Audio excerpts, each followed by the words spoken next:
पापा जी, ये जो मणिमहेश में घटना घटी ना अभी, इस पे आपके क्या विचार हैं?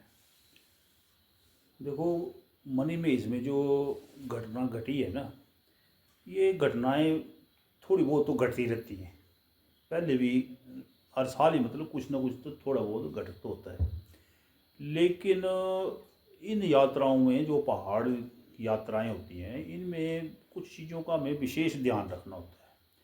क्योंकि जब कोई घटनाएं घटती हैं तो फिर हमें ये लगता है कि हमारे से कोई गलतियां हो रही हैं। तो उन गलतियों का सुधार करना जो है वो हमारे लिए अति आवश्यक है।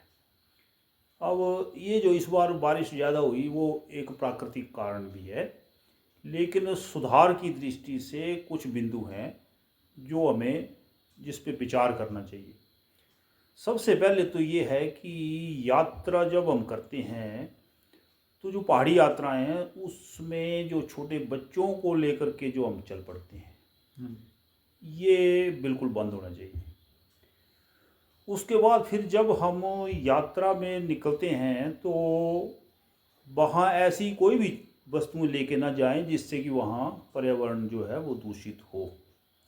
जैसे प्लास्टिक छोड़ आ रहे हैं हम, और पता नहीं क्या क्या गंदगी वहाँ डाल रहे हैं। उसके बाद देखो, कुछ मान्यताएं थी जिन मान्यताओं को हम तोड़ रहे हैं। जैसे पहला स्थान है गौरी कुंड ऊपर, फिर है जो शिव कुंड है, और फिर कमल कुंड। तो जो गौरी कुंड का स्थान है वो स्थान ऐसा था जहाँ पे जो पहले जो है औरतें स्नान करती थी।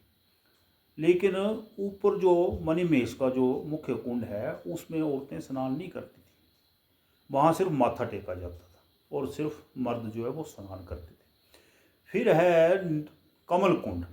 कमल कुंड में जैसे ब्रह्म कुंड भी बोलते हैं, कमल कुंड भी बोलते हैं।